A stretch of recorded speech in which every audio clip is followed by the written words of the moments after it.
Hi, everybody out there in podcast land. This is Julie Ramey with the City of Bloomington, Indiana Parks and Recreation Department here with another episode of Recreation Rendezvous at the junction of nature and play. And the word of the day is nature. And I am here in the podcast studio today with a very special guest, our urban forester, Haskell Smith. Haskell, welcome to the podcast. Thanks. Happy to be here. We thought it would be super fun to talk about a day in the life of an urban forester. So I know that out there in the world, everybody wants to be a forest ranger. It was legitimately one of the dream jobs that people have because you get to be outside and look at trees all day long. So Haskell, confirm or deny a day in the life of an urban forester, looking at trees all day long? Yeah, more or less. I mean, I start my day the same way as anybody else with a running start and both pant legs at the same time, right?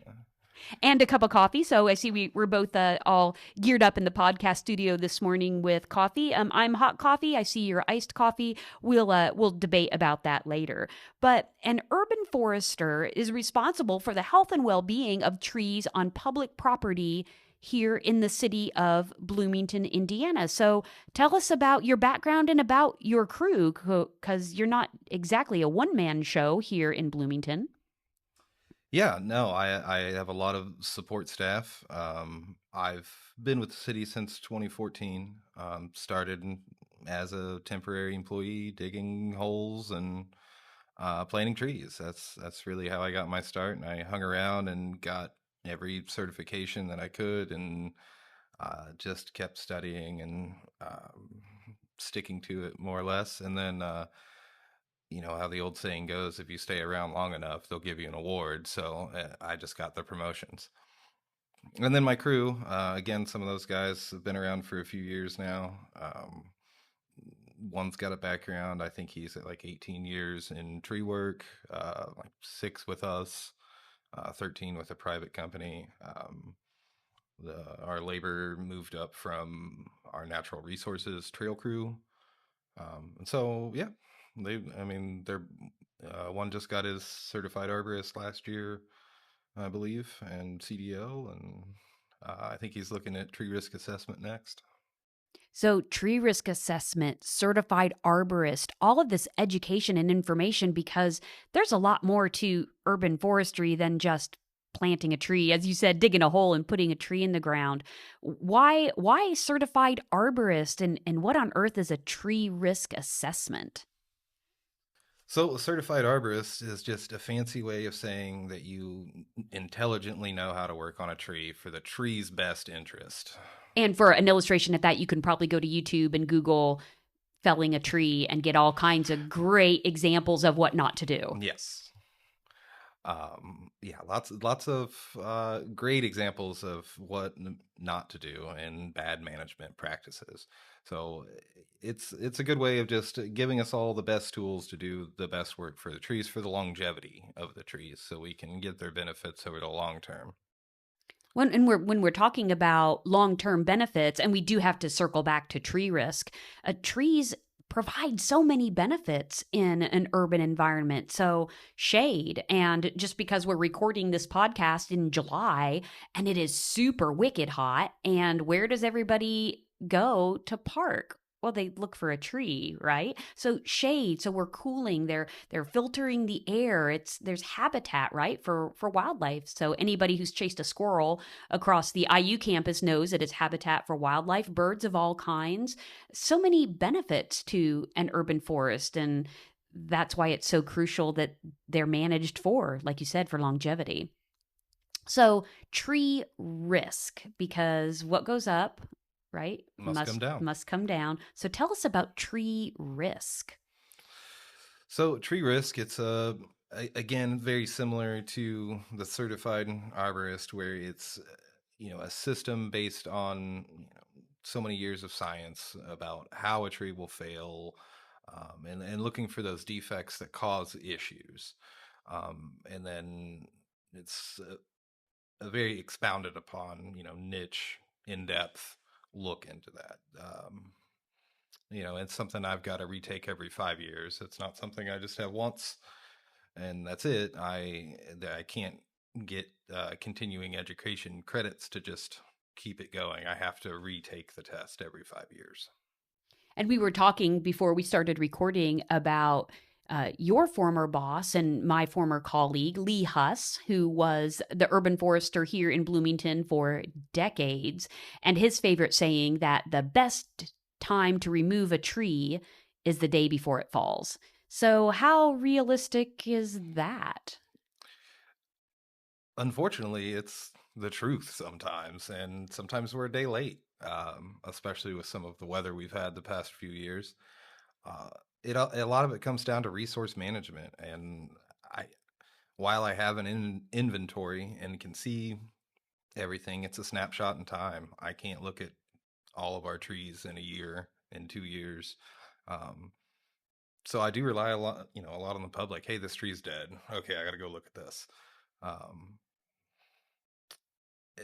yeah, but And part of your job is pretty difficult in that you have to prioritize these things, right? Because at any given time in the city, there could be a bunch of papers or a big list that the urban forestry crew has of trees that are dead or dying or need to be removed. So tell us a little bit about how you do manage with the staff that you have and the number of trees you have to manage, and really there's only 24 hours in a day and you don't have to work for every single one of them. it's tough. I've always said that managing expectations is the hardest part of this job because you're pushed and pulled in a lot of directions from a lot of areas, not just within the city, but externally. I've got 80,000 bosses out there that are all wanting the job done tomorrow. So pretty much everybody who has ever seen a tree or has a tree in their yard or parks under a tree. Then they've got something to say about it, good and bad. I catch it all, and I'm glad some of the goods there. It helps me move on to the next one.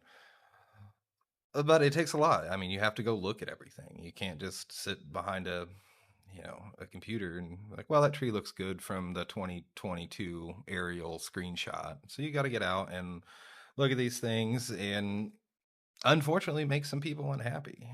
Hey, we're 6 months out on this level of work. Yeah, it could fail. I don't think it's going to. Um, if you need a second opinion, you're welcome to pursue that. And then, the standing dead tree obviously gets a little bit higher priority. And depending on where it's at, if it's in the middle of a park where people don't really congregate, it might stand there an extra month while we're removing something else with a large crack on Washington Street. It's tough. And then even down into planting where risk really isn't involved as much.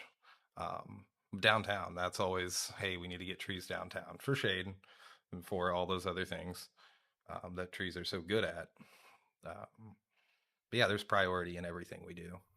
Well, and we've all seen either comments on social media and we get phone calls all the time like, why are you cutting down this beautiful tree? And the answer is there's lots of different reasons why a tree might be slated for removal. So tell us about some of the considerations that you have to go through.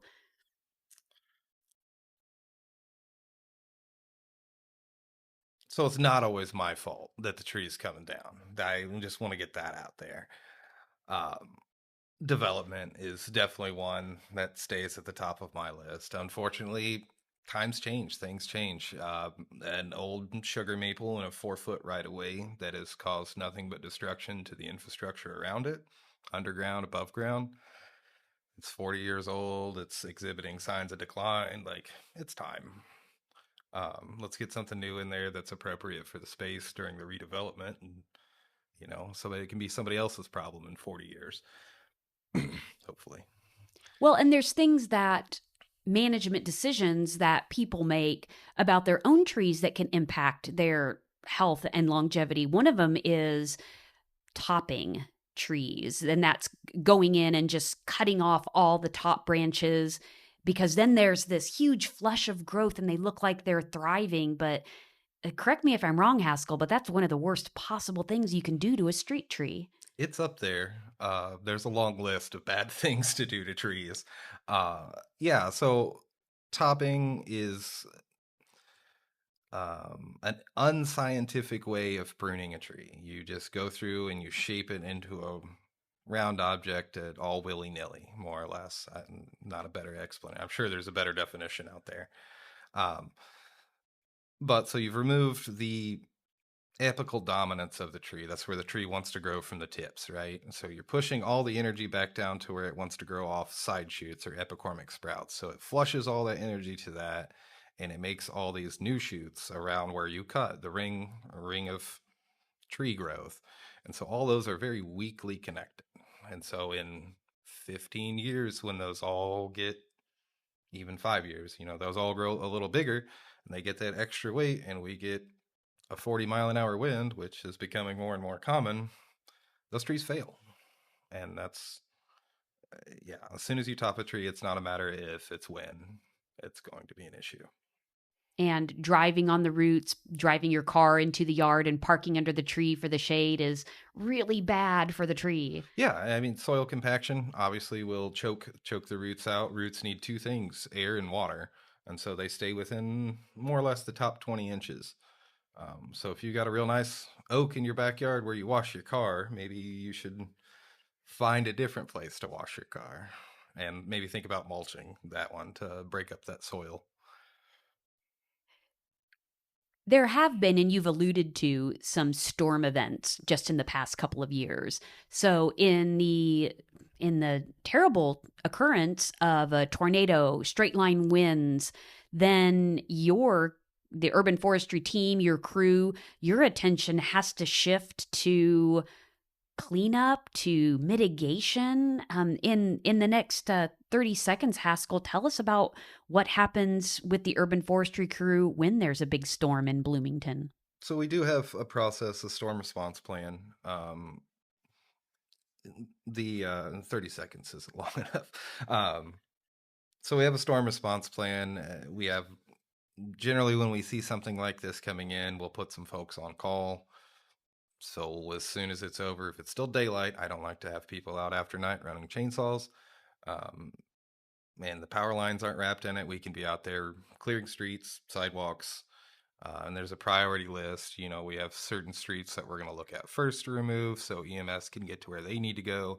And then we'll move to side streets and to sidewalks, and then finally onto houses and cars, unless the car is in the middle of the street. Exceptions to every rule. But that's more or less, but everything else goes on hold while there's a storm. The derecho last June was a 6-month cleanup, and we didn't do anything but storm cleanup from June 26th to like November. And that was back in 2024 when we had the big yeah. storm here in Bloomington. Yep. We lost, well, I won't say we lost. We had damaged probably about 1,500 trees. Yeah, it was a lot. A couple hundred tons of green waste we hauled off and had ground.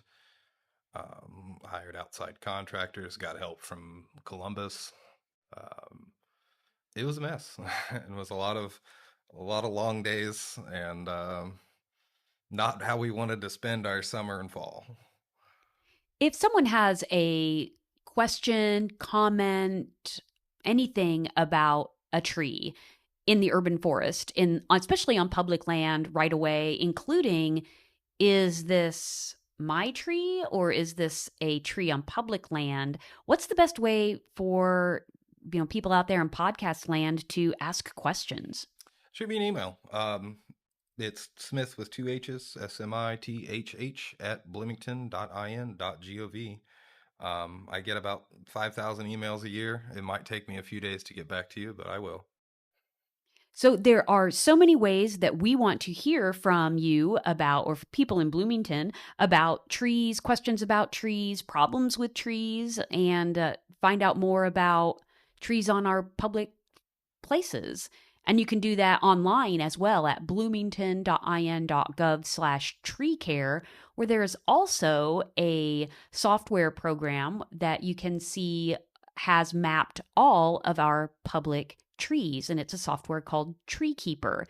And that was a complete inventory that was done several years ago. But as Haskell mentioned, a lot of things can happen to a tree in a couple of years.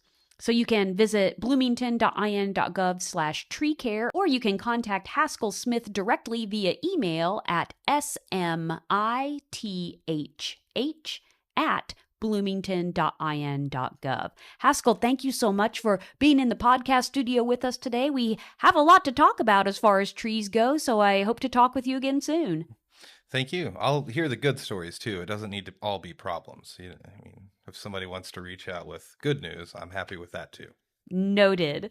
Thank you so much for being here with us today. And on behalf of the City of Bloomington, Indiana Parks and Recreation Department, thank you for tuning in today to Recreation Rendezvous at the junction of nature and play. I am Julie Ramey, your podcast host, here in the studio today with Caleb Poor, our digital content coordinator, audio engineer, and all-around person who makes these podcasts sound amazing. Until next time, find Recreation Rendezvous wherever you find your favorite podcast, and we will talk to you again soon.